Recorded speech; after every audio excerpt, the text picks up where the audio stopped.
میں یہ لفظ استعمال ہوتا تھا تذلل کے لیے، تعبد، تذلل، بچھ جانا کسی کے سامنے، مطیع و منقاد ہو جانا، اسی کا مطیع فرمان بن جانا۔ چنانچہ ان کے ہاں لفظ استعمال ہوتا تھا البعیر المعبد، جیسے کہ آپ گھوڑے کو یہاں سداتے ہیں، اگر اسے تانگے میں جوتنا ہے تو پہلے سدانا پڑتا ہے، یا سواری کے لیے بھی بریکنگ جسے آپ کہتے ہیں، تو جو گھوڑا یا جو اونٹ جو ہے وہ پوری طرح سدھا لیا جائے کہ اب اس پر سواری کی جا سکے، وہ ہے البعیر المعبد، اس لیے کہ اب وہ آپ کا حکم مانتا ہے، آپ کے اشاروں پر حرکت کرتا ہے، وہ سمجھ جاتا ہے گھٹنے کی ذرا سی ایڑ سے کہ وہ اب میرا یہ جو سوار چاہتا ہے کہ میں تیز دوڑوں، ذرا سا اشارہ لگام کا اس کو وہ سمجھتا ہے کہ وہ چاہتا ہے کہ اب میں رک جاؤں۔ تو یہ تمام چیزیں جو ہیں معبد ہے، یہ گویا کہ اب پوری طرح مطیع اور منقاد ہو گیا ہے۔ اسی طرح الطریق المعبد کہتے تھے، راستہ جو ہے جس پر مسلسل لوگ چلتے رہیں، جیسے ہم پگڈنڈیاں بن جاتی ہیں مسلسل چلنے سے، تو وہاں وہ راستہ جو ہے دب جاتا ہے، مٹی دبی ہوئی ہے، بیٹھی ہوئی ہے، اس کو بھی کہتے ہیں کہ وہ کہ جو راستہ پامال ہو چکا ہے، اور وہ اس اعتبار سے اب وہ گویا کہ اس کے اندر ہمواری آ چکی ہے، اونچ نیچ نہیں ہے، تو یہ پامال ہو جانا راستے کا، تو راستہ جو اس منزل سے گزر چکا ہو اس مرحلے سے، وہ الطریق المعبد ہے۔ وہ دو حوالے بھی میں دے چکا ہوں کہ فرعون نے حضرت موسیٰ علیہ السلام پر جو پھپتی چست کی تھی کہ حضرت موسیٰ اور حضرت ہارون جب آئے ہیں اس کے دربار میں اور دعوت پیش کی ہے، تو اس نے کہا ہے اپنے بڑے ہی فخری انداز میں اور استحقار کے انداز میں، قومہما لنا عابدون، ان کی قوم جو ہے وہ تو ہمارے لیے ہماری عابد ہے، مطیع ہے، ہمارے سامنے ذلیل و خوار ہے اور ہمارے زیر فرمان ہے، تو ان کو کیسے جرأت ہوئی کہ وہ آئے ہیں ہمیں کوئی پیغام دینے کے لیے اور ہم سے کوئی تقاضا اور مطالبہ کرنے کے لیے۔ اور حضرت موسیٰ علیہ السلام نے بھی یہی لفظ استعمال کیا، وَتِلْكَ نِعْمَةٌ تَمُنُّهَا عَلَيَّ أَنْ عَبَّدْتَ بَنِي اسرائیل، تم نے جو بنی اسرائیل کو اپنا غلام بنا لیا ہے اور جکڑ لیا ہے اور انہیں اپنے ماتحت کیا ہوا ہے، زیر نگی کیا ہوا ہے، تو تم اس کو تو بھول گئے ہو، اور صرف چونکہ میں تمہارے محل میں پلا ہوں تو وہ احسان مجھ پر تم جتا رہے ہو۔ پوری قوم کو ذلیل و خوار کیا ہے یہ تمہیں نظر نہیں آ رہا، اور ایک فرد پر اگر کوئی احسان ہو گیا ہے کہ وہ محل میں پل گیا تھا، أَلَمْ نُرَبِّكَ فِينَا وَلِيدًا، کیا ہم نے ہی نہیں پالا پوسا تھا تمہیں اپنے ہاں جبکہ تم چھوٹے سے تھے؟ تو گویا کہ ہمارے ہی ہاں پل کر اور اب تم جو ہے ہماری ہی بلی ہم ہی کو میاؤں کر رہے ہو۔ تو اس پر جواب جو دیا حضرت موسیٰ نے، وَتِلْكَ نِعْمَةٌ تَمُنُّهَا عَلَيَّ أَنْ عَبَّدْتَ بَنِي اسرائیل، تو گویا کہ اصل مفہوم جو ہے اس لفظ کا اس کو نوٹ کر لیجئے کہ وہ تذلل ہے۔ تقریباً تمام جمہور علماء جو ہیں جو لغت کے، ان کا فیصلہ یہ ہے کہ العبادت التذلل، قالہ الجمہور، جمہور کا فیصلہ یہ ہے تذلل، بچھ جانا، گر جانا، عاجزی، انکساری، اپنی انانیت کو ختم کر دینا، اپنی مرضی سے دستبردار ہو جانا کسی کے سامنے، بس یہ عبادت ہے۔ البتہ یہ کہ اس کے اندر جو اصل روح ہے، وہ روح محبت کی جب پیدا ہوگی تو وہ عبادت جو ہے مذہبی پیدا ہوگی۔ ایک عبادت ہے، ایک غلامی ہے، خالص سیاسی کانسیپٹ۔ ظاہر بات ہے کہ اگر بنی اسرائیل اطاعت کر رہے تھے فرعون کی تو کوئی اس کی محبت کی وجہ سے نہیں، کوئی اس کی تعظیم اپنے دل سے کرنے کے بنا پر نہیں، بلکہ مجبوری تھی۔ جیسے ہم انگریز کی اطاعت کرنے پر مجبور رہے، ہم اس کے غلام تھے، اس نے ہمیں فتح کیا، ہم غلام اور وہ ہمارا حاکم تھا۔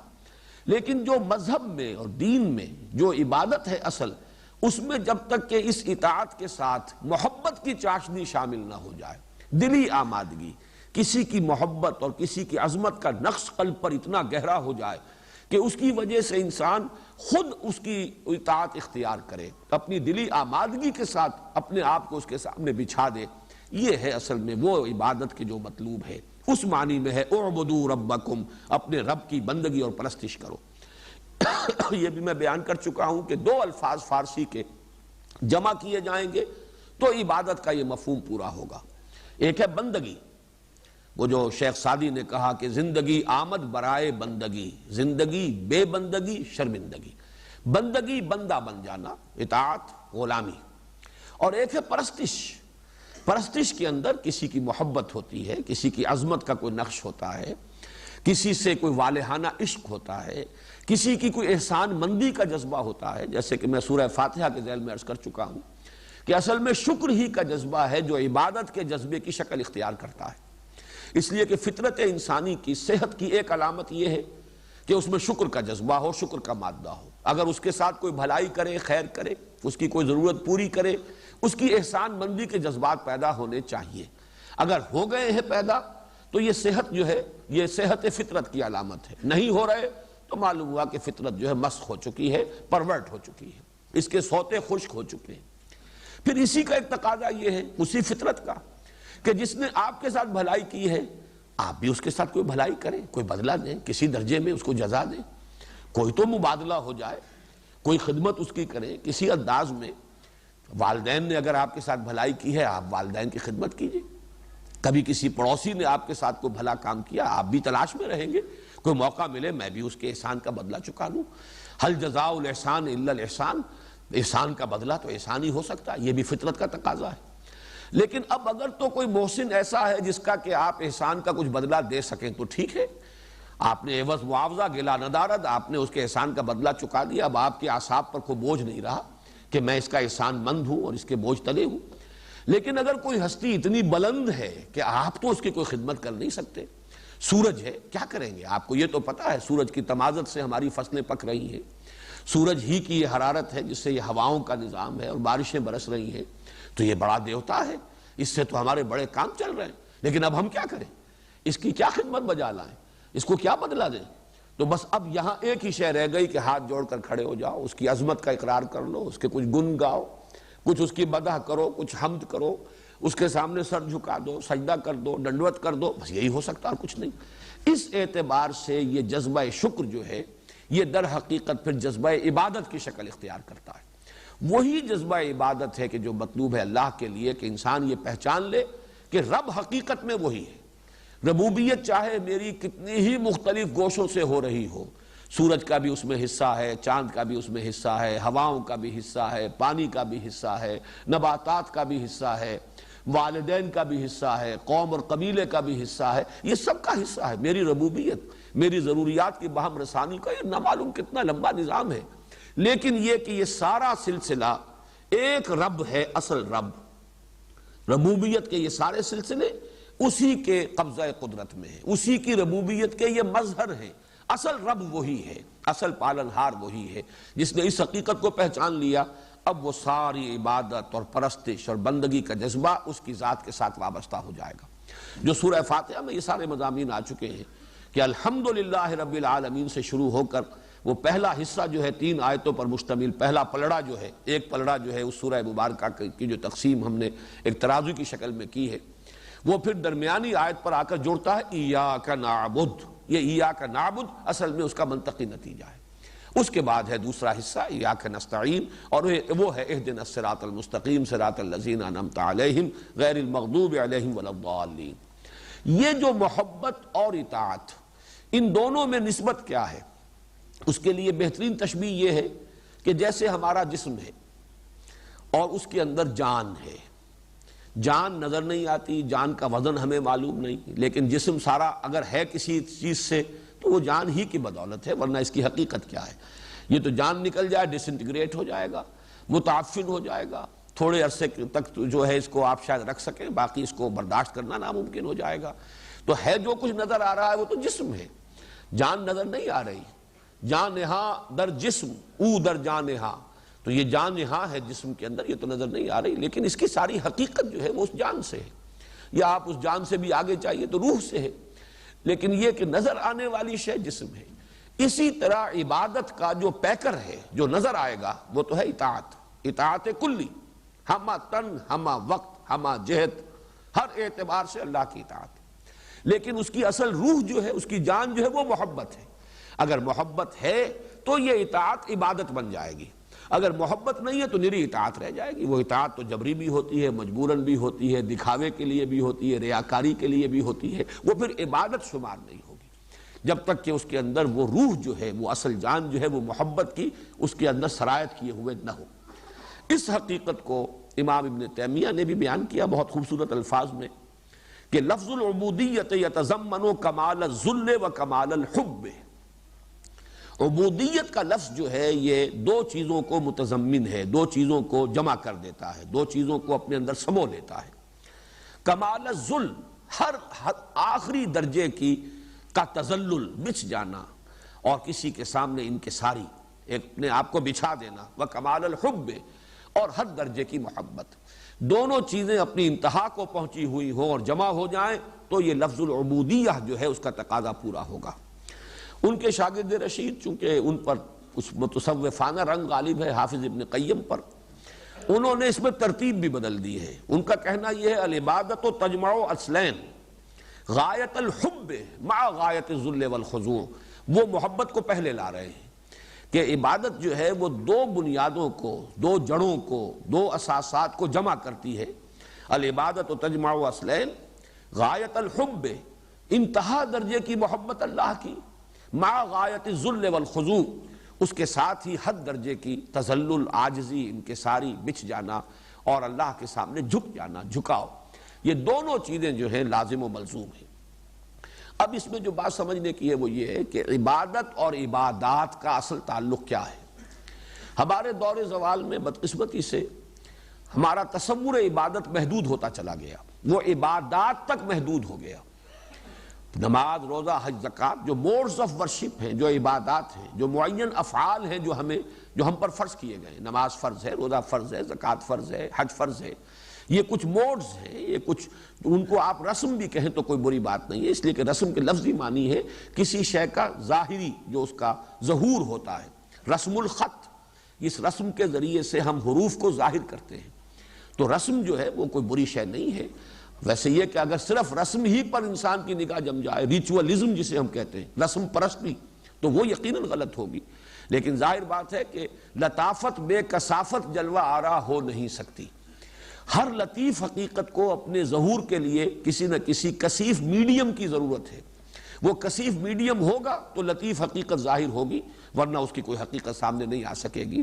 تو لطافت بے کثافت جلوہ آرا ہو نہیں سکتی، اسی لیے وہ جذبہ جو ہے وہ کسی نہ کسی رسم جو ہے اس کا محتاج ہے اپنے ظہور کے لیے۔ تو یہ رسومات عبادت ہیں کہ جو ہمیں نماز، روزہ اور حج اور زکوٰۃ کی شکل میں دی گئی ہیں، لیکن یہ ہوا یہ کہ ہمارا صدیوں کا زوال جو ہوا اور دین نے جب مذہب کی شکل اختیار کر لی، صرف ریچولزم رہ گیا، رہ گئی رسم اذاں روح بلالی نہ رہی، فلسفہ رہ گیا تلقین غزالی نہ رہی، تو پھر صرف انہی چیزوں تک عبادت کا تصور محدود ہو گیا۔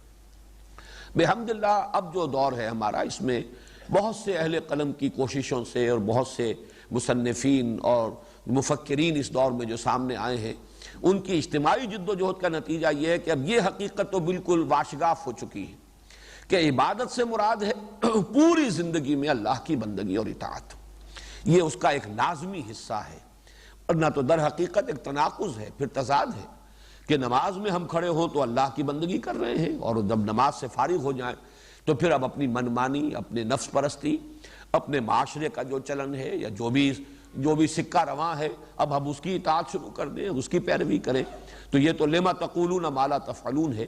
ہم آہنگی اسی صورت میں ہوگی کہ یہ بالکل ایک ہی رنگ ہو، بس یوں سمجھیے کہ نماز کی حالت میں وہ رنگ بہت گہرا ہے، اس لیے کہ ہمہ تن ہمہ وجوہ اسی پر ارتکاز ہے۔ انی وجہت وجہی للذی فطر السماوات والارض حنیفا وما انا من المشرکین، باقی ہر شے سے منقطع ہو کر، اپنا تعلق توڑ کر، اپنی توجہ کو ہٹا کر ارتکاز کی ہے توجہ کی اللہ تعالیٰ کی طرف۔ یہ گویا کہ اس عبادت کا رنگ یہاں گہرا ہے، باقی یہ کہ اس کے ساتھ ہم آہنگی ہونی چاہیے۔ اسی رنگ میں رنگی ہوئی پوری زندگی، اسی رنگ میں رنگا ہوا پورا انسان کا بیہیویئر، پورا طرز عمل، سارے معاملات اگر نہیں ہے تو یہ تناقض ہے، یہی پھر منافقت کی طرف انسان کو لے جانے والی شے ہے۔ اس اعتبار سے یہ تصور عبادت جو ہے میں سمجھتا ہوں کہ اب بہت حد تک لوگوں کے سامنے آ چکا ہے۔ البتہ اس میں یہ محبت والا پہلو، چونکہ یہ سابق زمانے میں کچھ صوفیہ کا موضوع رہا، ہماری بدقسمتی یہ بھی ہے کہ اڑائے کچھ ورق لالے نے، کچھ نرگس نے، کچھ گل نے، چمن میں ہر طرف بکھری ہوئی ہے داستاں میری، دین کے جو ایک حقیقت واحدہ تھی اس کے اجزاء کیے گئے، اور وہ اجزاء مختلف طبقات نے سنبھال لیے، وہ ان کی گویا کہ ایک ایکسکلوسیو ڈومین ان کا بن گیا، گویا محبت اور عشق کی بات تو کریں گے صرف صوفیہ، باقی جو فارم ہے، جو شکل ہے ظاہری، نماز کی، روزے کی، اس کے قوانین و قواعد، اس کی بات کریں گے فقہا۔ بہرحال یہ جو عبادات کا تعلق ہے کہ عبادت ہے اطاعت مطلق، ہمہ تن، ہمہ وقت، ہمہ وجوہ، لیکن محبت کے جذبے سے سرشار ہو کر۔ اب اس کا کیا تعلق ہے عبادات کے ساتھ، اسے بھی بڑے ہی اختصار کے ساتھ سمجھ لینا چاہیے کہ یہ عبادت آسان نہیں ہے، اس میں بڑی رکاوٹیں ہیں۔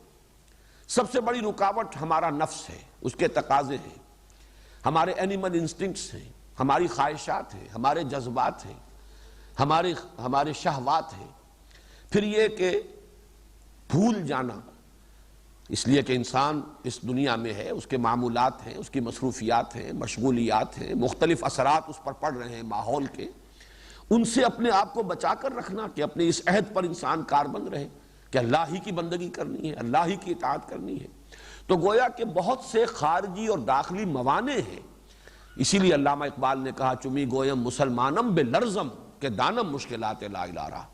میں جب یہ کہتا ہوں کہ میں مسلمان ہوں تو مجھ پر کب کبھی طاری ہوتی ہے، اس لیے کہ مجھے معلوم ہے لا الہ الا اللہ کہہ دینا اور اللہ کی بندگی کا اقرار کر لینا بہت آسان ہے، لیکن اس پر پورے اترنا بہت مشکل ہے۔ اس میں مختلف پہلوؤں سے جو رکاوٹیں ہیں، اصل میں ان کی تسہیل، ان کی تیسیر، ان کو آسان بنانے کے لیے اللہ نے یہ 4 عبادات عطا کی۔ نماز اس لیے ہے کہ آپ بھول نہ جائیں، مبادا آپ بھول جائیں۔ اس بھول سے نکالنے کے لیے 5 مرتبہ زندگی کے معمولات میں سے نکلو۔ جو لوگ اس سے آگے کریں اور بھی نفلی نمازیں پڑھیں، ان کا معاملہ تو اور آگے کا ہے، لیکن فرض نمازیں 5 ہیں، 5 مرتبہ اپنی زندگی کے معمولات کو توڑ کر آؤ اور اپنے عہد بندگی کو تازہ کرو۔ سرکشی نے کر دیے دھندلے نقوش بندگی، آؤ سجدے میں گرے لوح جبی تازہ کرے۔ ایاک نعبد و ایاک نستعین اقم الصلاۃ لذکری، قائم رکھو نماز کو میری یاد کے لیے، بھول نہ جاؤ کہیں تم۔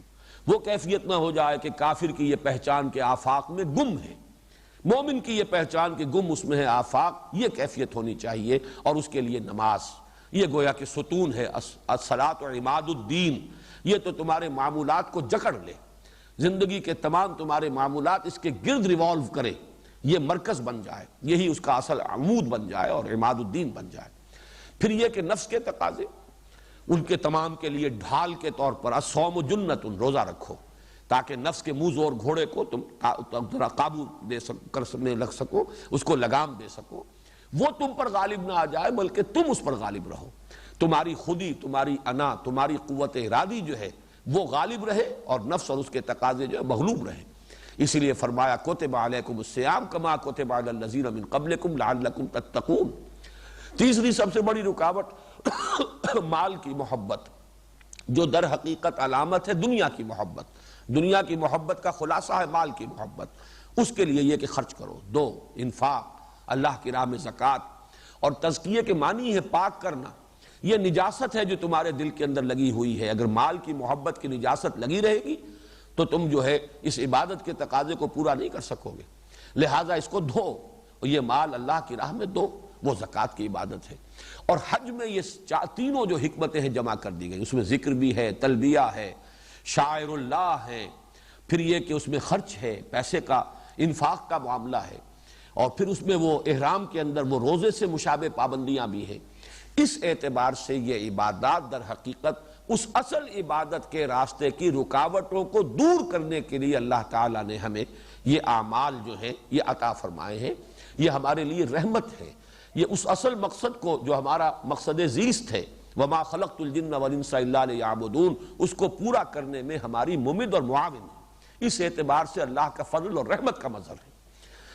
اس کے لیے ایک آیت جو ہے وہ ضرور ذہن میں رہنی چاہیے، اور وہ اس عبادت کو ان عبادات سے جدا کرنے کے لیے کہ واو عطف درمیان میں آیا ہے۔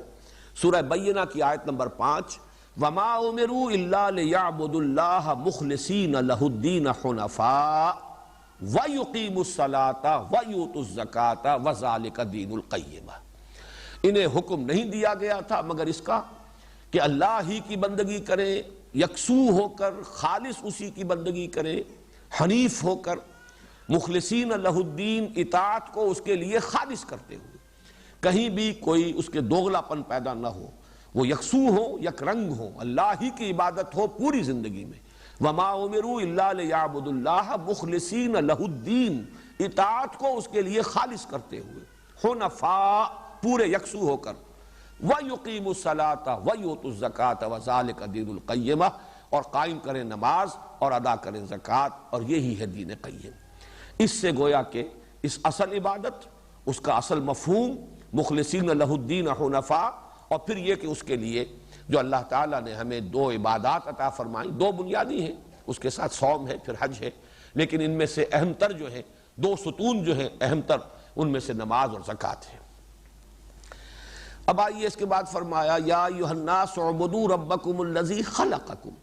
یہ میں پہلے بیان کر چکا ہوں کئی مرتبہ کہ قرآن مجید میں ربوبیت کو مقدم رکھا جاتا ہے تخلیق پر، حالانکہ واقع کے اعتبار سے تخلیق مقدم ہے ربوبیت پر۔ پہلے کسی شے کو پیدا کیا ہے، اس کا وجود ہے، اب اس وجود کے لیے ترقی ہے، اس کے تقاضے ہیں، اس کی ضروریات ہیں، اس کی پرورش ہے، تو عملاً تو یہ ترتیب یہ ہے۔ جیسے ابھی ہم نے بحث کی کہ نزول میں تو ترتیب یہ ہے کہ مکی صورتیں جو بالکل آخر میں ہیں وہ سب سے پہلے نازل ہوئیں، اور یہ مدنی صورتیں جو بالکل شروع میں ہیں مصحف کے، یہ بعد میں نازل ہوئی ہیں، کم سے کم یہ کہ 13 برس بعد نازل ہو رہی ہیں مدنی دور میں۔ لیکن یہ ہے کہ ترتیب مصحف اور ترتیب نزولی میں وہ فرق ہے، وہ حکمت کی بنیاد پر ہے، بغیر حکمت نہیں۔ اسی طرح تخلیق مقدم ہے ربوبیت پر، لیکن قرآن ہمیشہ ربوبیت کا ذکر پہلے کرتا ہے تخلیق پر۔ اقرأ بسم ربک الذی خلق، پڑھو اپنے رب کے نام سے جس نے پیدا کیا۔ خلق بعد میں آیا، رب پہلے آیا۔ اسی کی مثال یہ بھی ہے، اس کی وجہ میں بیان کر چکا ہوں کہ انسان کا جو شعوری ارتقاء ہوتا ہے اس کے اعتبار سے ترتیب یہ ہے۔ چھوٹا سا بچہ ہے، اسے بھی اپنی ضرورتوں کا احساس ہے، بھوک لگی ہے روتا ہے، ضرورت کا احساس ہے۔ اب ماں نے دودھ پلایا ہے، اس کا ایک اثر اس کی نفسیات کے اوپر، اس کا ایک تاثر قائم ہوگا۔ ماں سے یہ محبت کیوں ہے؟ اسی لیے ہے کہ اس کی جو ضرورت تھی وہ ماں سے پوری ہوئی ہے۔ ذرا اور بڑھتا ہے، اسے معلوم ہوتا ہے کہیں سے کوئی خطرہ ہو، اندیشہ ہو، میرا یہ کنبہ قبیلہ، میرا بھائی میری بہن یہ میرے محافظ ہیں۔ تو یہ جو اپنے ضروریات کا اور اپنے تحفظات کا شعور ہے، یہ ہے انتہائی بنیادی۔ وہ تو کہیں جا کر اوپر جب وہ جوان ہوگا، شعور اس کا جو ہے وہ اپنی پختگی کو پہنچے گا، تو اپنا وجود، اپنی ہستی، پھر اس کی تخلیق، کس مرحلے سے میں گزرا ہوں، یہ بہت بعد کی بات ہے۔ اس اعتبار سے شعور انسانی کا جو ارتقائی عمل ہے اس میں مقدم ہے تصور ربوبیت۔ تو یا ایھا الناس اعبدوا ربکم الذی خلقکم۔ اچھا، اس میں دلیلیں بھی آ گئی، وہی رب ہے تمہارا، وہی تمہارا خالق ہے، لہذا وہی ذات واحد عبادت کے لائق، اس کے علاوہ کسی اور کی تم بندگی کرتے ہو، نہ وہ تمہارا رب ہے نہ تمہارا خالق ہے۔ اپنے نفس کی بندگی کرو گے، وہ نفس تمہارا خالق نہیں، تمہارا رب نہیں۔ اپنے والدین کی کرو گے، وہ تمہارے خالق نہیں، کسی کی بھی کرو گے۔ اس اعتبار سے ان دونوں الفاظ میں دلیل مضمر ہے۔ یا ایھا الناس اعبدوا ربکم الذی خلقکم، بندگی اور پرستش اختیار کرو اپنے اس رب کی جس نے تمہیں پیدا کیا۔ اگلا لفظ ہے والذین من قبلکم، یہ یہاں خاص طور پر کیوں لایا گیا؟ اس کا سبب یہ معلوم ہوتا ہے واللہ عالم کہ انسان کی ایک بہت بڑی گمراہی یہ رہی ہے کہ جو بھی آباء و اجداد کے طور طریقے چلے آ رہے ہوں ان کے ساتھ ایک عصبیت ہم کیسے چھوڑ دیں؟ ہمارے آباء و اجداد کی ریت یہ ہے، ان بتوں کو وہ پوجتے چلے آ رہے ہیں، یہ تو ہماری جو ہے خاندانی روایات ہے، یہ تو ہمارے قبیلے کی ریت ہے، یہ ہمارے آباء و اجداد سے چلی آ رہی ہیں یہ باتیں۔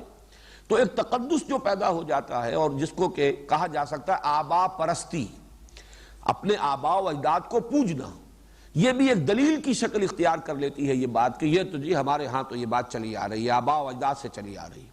یہ در حقیقت اس کی جڑ کاٹی جا رہی ہے کہ وہ بھی مخلوق تھے، جیسے تم مخلوق ہو، جیسے تمہیں اللہ نے پیدا کیا ویسے ہی انہیں بھی پیدا کیا، لہٰذا ان کا کوئی فعل تمہارے لیے سند نہیں، دلیل نہیں۔ یہی بات ہے جو مکی صورتوں میں خاص طور پہ سورہ لقمان میں بڑی وضاحت کے ساتھ آئی ہے کہ والدین کے ساتھ حسن سلوک یہ تو فطرت کا تقاضا ہے۔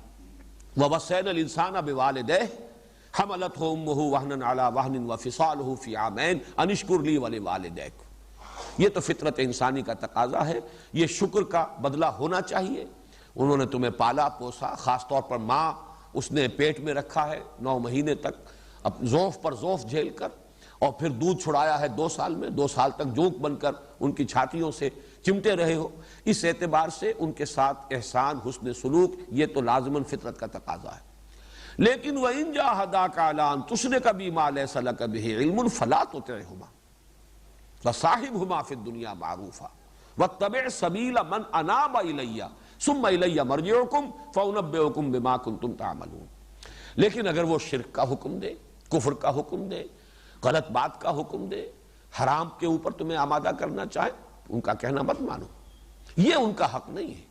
گویا کہ اتباع والدین کی ضروری نہیں، اتباع آباء و اجداد کی ضروری نہیں، اطاعت مطلق ان کی نہیں ہے، حسن سلوک ان کے ساتھ، خیر کا رویہ، ان کی خدمت، ان کا ادب، یہ اپنی جگہ پر ہے، لیکن اتباع کرو اس کا وَاتَّبِعْ سَبِيلَ مَنْ أَنَابَ إِلَيَّ، اتباع اس شخص کے راستے کی کرو جس نے اپنا رخ میری طرف کر لیا ہو۔ یہ ہے اصل میں کہ جو فرق و تفاوت ہونا چاہیے، اور یہ توازن مطلوب ہے، نہ تو یہ کہ والدین کا سرے سے کوئی لحاظ ہی نہ ہو، خیال ہی نہ ہو، ان کا ادب بھی نہ رہے، ان کا پاس بھی نہ رہے، ان کے ساتھ حسن سلوک بھی نہ ہو، ان کی خدمت بھی نہ ہو، نہ یہ کہ ان کی پرستش شروع کر دی جائے کہ یہی دلیل بن جائے کہ ہمارے والدین کا فرمان یہ ہے یا ہمارے آباء و اجداد کے رسومات یہ ہیں، ہم ان کو کیسے چھوڑ دیں۔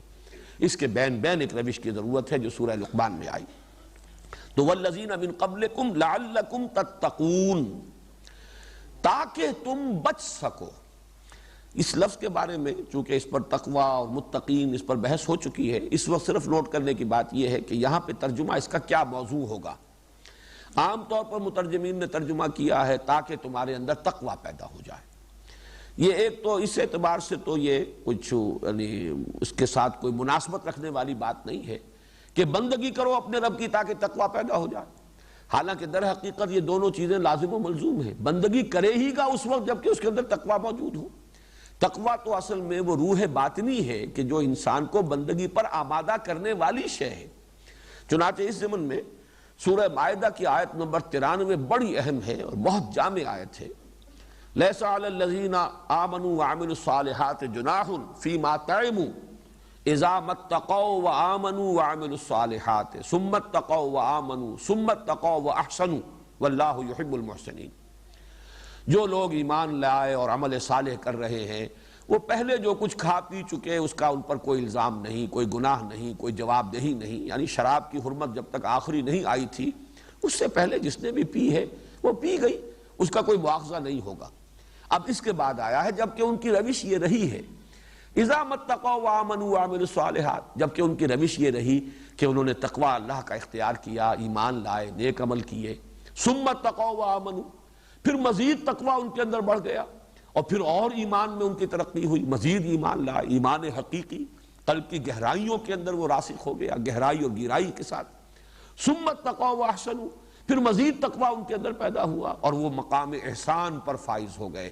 واللہ یحب المحسنین، اور اللہ تعالی محسنین کو پسند کرتا ہے، ان سے محبت کرتا ہے۔ تو حدیث جبرائیل میں اصل میں یوں سمجھیے کہ اعتبار سے کہا جا سکتا ہے کہ اسی آیت کی وضاحت ہے۔ پہلا سوال حضرت جبرائیل نے کیا اخبرنی عن الاسلام، دوسرا اخبرنی عن الایمان، تیسرا اخبرنی عن الاحسان۔ تو ایمان، اسلام اور احسان کے یہ تین مدارج ہیں، اور ان کی طرف انسان کو لے کر جانے والی جو ہے وہ روح تقویٰ ہے۔ وہ تقویٰ ہوگا انسان کے اندر، ایمان ہے، اس ایمان کی وجہ سے انسان چاہتا ہے کہ آخرت کے عذاب سے بچائے اپنے آپ کو، اللہ کی ناراضگی سے بچائے، تو وہ آگے سے آگے بڑھتا چلا جائے گا۔ ہے جستجو کے خوب سے ہے خوب تر کہاں۔ اس اعتبار سے میرے نزدیک اگرچہ وہ مفہوم اگر محدود لیا جائے تو کسی درجے میں مناسبت قائم ہو سکتی ہے۔ نماز پڑھو تاکہ تقویٰ پیدا ہو جائے، روزہ رکھو تاکہ تقویٰ پیدا ہو جائے، جیسے کہ میں نے آیت سنائی یا ایھا الذین آمنوا کتب علیکم الصیام کما کتب علی الذین من قبلکم لعلکم تتقون۔ یہاں یہ تتقون کا ترجمہ تاکہ تم متقی بن جاؤ، تاکہ تمہارے اندر تقویٰ پیدا ہو جائے، اس کی مناسبت ہے، اور یہ عقلی اعتبار سے، منطقی اعتبار سے اس کے ساتھ وہ ایک پورا ربط رکھتا ہے۔ لیکن اس آیت میں تتقون کا ترجمہ ہوگا جو اس کا اصل میں لغوی مفہوم ہے، یعنی تاکہ تم بچ سکو۔ کس چیز سے بچ سکو؟ نمبر ایک، عذاب اخروی سے بچ سکو۔ وَلَهُمْ عَذَابٌ عَظِيمٌ جو اس سے پہلے آ چکا ہے، عذاب علیم، عذاب عظیم۔ اس سے بچنے کی شکل یہی ہے کہ اللہ کی بندگی اختیار کرو اور ہمہ تن، ہمہ وجوہ، ہمہ وقت بندگی اختیار کرو، اور اس کی محبت سے سرشار ہو کر اس کے سامنے اپنے آپ کو بچھا دو، تاکہ تم آخرت کے عذاب سے اور اس دردناک انجام سے بچ سکو۔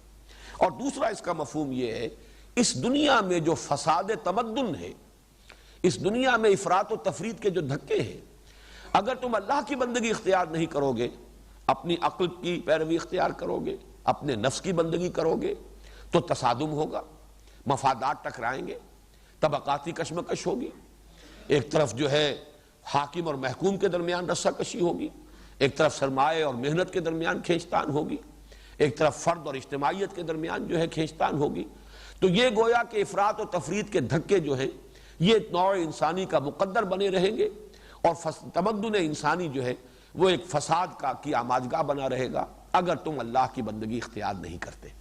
اس میں خیر کا، خیریت کا، بھلائی کا، امن کا، سکون کا، اس دنیا میں اصلاح جسے کہتے ہیں، لا تفسدوا فی الارض بعد اصلاحھا، اس زمین میں فساد مت مچاؤ اس کے اصلاح کے بعد۔ وہ اصلاح ہوگی تو اسی شکل میں ہوگی کہ ہم تن سب کے سب اللہ کی بندگی کو اختیار کر لیں، اسی کے مطیع فرمان بن جائیں، اسی کے احکام پر چلیں، اسی کی ہدایت کو اپنے لیے زندگی کا لائحہ عمل بنا لیں۔ تو یہ ایک آیت جیسا کہ میں نے عرض کیا قرآن مجید کی دعوت کا خلاصہ ہے، اس لیے کہ باقی سارے تقاضے جو ہیں، میں اس وقت ریفر کر رہا ہوں جن حضرات کے علم میں ہے فرائض دینی کا جامع تصور جو میں نے ایک 6 منزلہ عمارت کے حوالے سے بارہا بیان کیا ہے، وہ دونوں تقاضے جو اوپر کے ہیں وہ بھی اسی کے در حقیقت کورولریز ہیں۔ اللہ کی بندگی کرو گے، جب عملاً بندگی اختیار کر رہے ہو، تم اپنے وجود سے خود ایک داعی بن گئے ہو، تم خود مظہر بن گئے ہو اللہ کے دین کا، تم اپنے وجود سے شہادت قائم کر رہے ہو، شہادت علی الناس، اور پھر یہ کہ دعوت دینا، لوگوں تک دین کو پہنچانا، یہ بھی اللہ کا حکم ہے، تو بندگی میں شامل ہے۔ جب اللہ کی بندگی کرنی ہے، اس کا حکم ماننا ہے، تو اس کا حکم یہ ہے کہ اس کے دین کو دوسروں تک پہنچاؤ۔ جب اللہ کی بندگی کرنی ہے، اس کا حکم ماننا ہے، تو اس کا سب سے بڑا حکم یہ ہے کہ اس کے دین کو قائم کرو، ان اقیم الدین۔ اس کا حکم یہ ہے کہ اس کے لیے تن من دھن لگاؤ، اس کا حکم یہ ہے کہ جہاد کرو بالمال والنفس، جان بھی کھپاؤ، مال بھی کھپاؤ، لتکون کلمۃ اللہ ہی العلیٰ، تاکہ اللہ کا کلمہ سب سے سربلند ہو جائے۔ تو گویا کہ دین کے جتنے عملی تقاضے ہیں وہ سب کے سب، جیسے ہم کہتے ہیں کہ ہاتھی کے پاؤں میں سب کے پاؤں، تمام چیزیں اس کے اندر آ گئی۔ تو لفظ عبادت جو ہے اتنا پروفاؤنڈ ہے کہ اس میں دین کے سارے عملی تقاضے جو ہیں وہ ایک ہی لفظ کے اندر سمو دیے جاتے ہیں۔ اس اعتبار سے وما خلقت الجن والانس الا لیعبدون، میں نے جنوں اور انسانوں کو نہیں بنایا، نہیں پیدا کیا مگر اس لیے کہ میری بندگی کریں۔ تو اس ایک لفظ کے اندر دین کے سارے عملی تقاضے موجود ہیں، اور اس اعتبار سے گویا کہ دعوت قرآنی کی تعبیر کے لیے جامع ترین لفظ یہی ہے، اعبدوا ربکم، بندگی رب۔ یہ ہے گویا کہ وہ ایک اصطلاح کے اندر دین کی کل دعوت کا خلاصہ اور لب لباب۔